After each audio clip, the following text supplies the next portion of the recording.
Assalamualaikum warahmatullahi wabarakatuh. Perkenalkan, nama saya Rizka Mar'atus Salikah, NIM 20061100293 dari kelas 3F. Di sini, saya akan mempresentasikan seni sastra pada mata kuliah Pendidikan Seni SD, dosen pengampu Bapak Pariska Indra Perdana, SPD, MPD.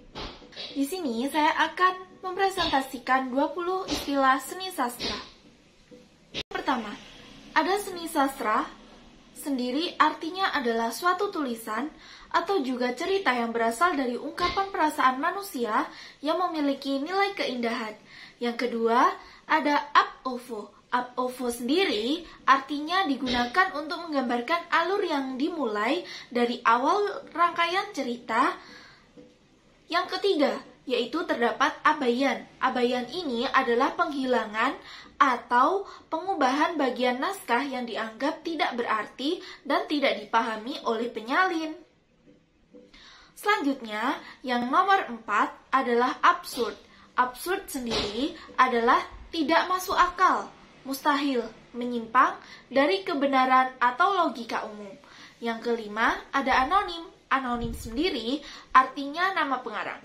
Yang keenam, alazon. Alazon artinya pelaku yang berperan sebagai pembual, pembohong, dan sebagainya. Yang ketujuh, ada argumen. Artinya alasan yang dapat dipakai untuk memperkuat atau menolak pendapat, pendirian, atau gagasan. Selanjutnya, nomor 8 adalah biografi. Biografi adalah riwayat hidup yang ditulis oleh orang lain. Yang kesembilan, ada ekspresi. Ekspresi adalah pengungkapan atau proses menyatakan maksud, gagasan, perasaan, dan sebagainya. Yang ke-10 ada adaptasi. Adaptasi adalah pengolahan kembali suatu karya sastra ke dalam bahasa lain dengan menyesuaikan unsur-unsurnya pada lingkungan budaya bahasa sasaran itu. Yang ke-11 ada addendum. Addendum adalah tambahan atau sesuatu yang ditambahkan.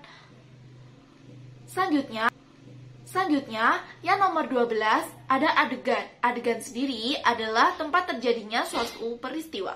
Yang ke-13 ada ad libitum, atau artinya yaitu seenaknya.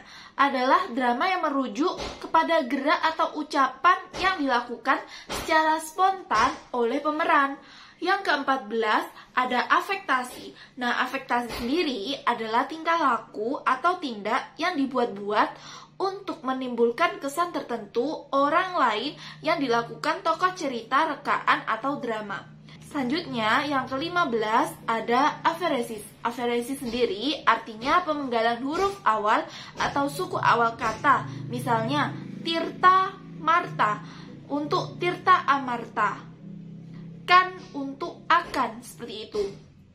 Yang selanjutnya, yang nomor 16 ada affective fallacy. Affective fallacy artinya salah nalar atau sesat pikiran. Nah, yakni yang mendasarkan penilaian berpengaruh emosional karya terhadap pembaca.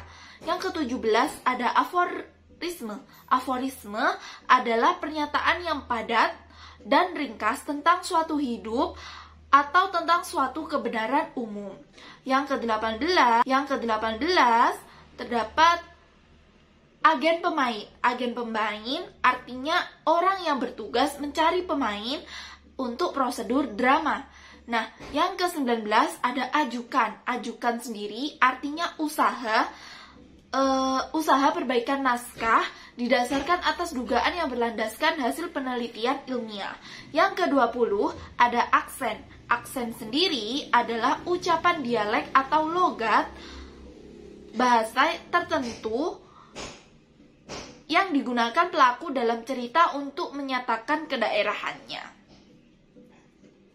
Selanjutnya, setelah membahas 20 istilah seni sastra, mari kita kaitkan 5 istilah seni sastra itu dikaitkan dengan pendidikan.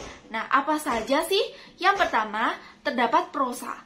Prosa sendiri merupakan karya sastra yang berupa uraian yang penyampaiannya dengan menggunakan bahasa yang bebas serta tidak terikat dengan diksi, irama, rima, kemerduan bunyi, juga kaidah serta juga pedoman kesusastraan lainnya. Biasanya digunakan di majalah, surat kabar, ensiklopedia, dan novel. Sehingga prosa sendiri merupakan termasuk pendidikan yang diajarkan di dalam buku tematik. Yang kedua, terdapat puisi. Puisi sendiri adalah karya sastra yang penguraiannya memiliki diksi atau juga kata pilihan.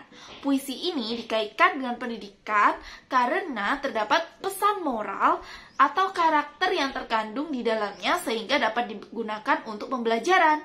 Yang ketiga, ada drama. Drama merupakan jenis sastra dalam bentuk puisi atau prosa yang bertujuan menggambarkan kehidupan lewat kelakuan dialog para tokoh. Nah, drama ini sendiri termasuk ke dalam pendidikan karena mengajarkan sudut pandang benar ataupun salah sehingga mendapatkan amanat yang dapat kita terima. Yang keempat, terdapat pantun. Pantun sendiri adalah salah satu jenis karya sastra hingga saat ini yang masih sangat digemari banyak orang.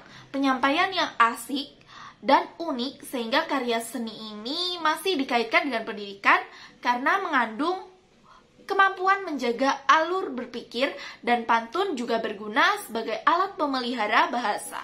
Yang kelima, yaitu yang terakhir, yaitu biografi. Biografi adalah jenis karya sastra yang berisi tentang perjalanan hidup seseorang.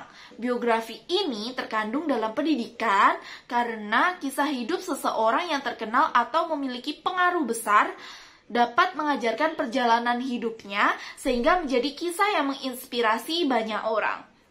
Nah, itu tadi presentasi dari saya. Kurang lebihnya saya mohon maaf yang sebesarnya. Saya akhiri. Wassalamualaikum warahmatullahi wabarakatuh. Sampai jumpa di pertemuan selanjutnya.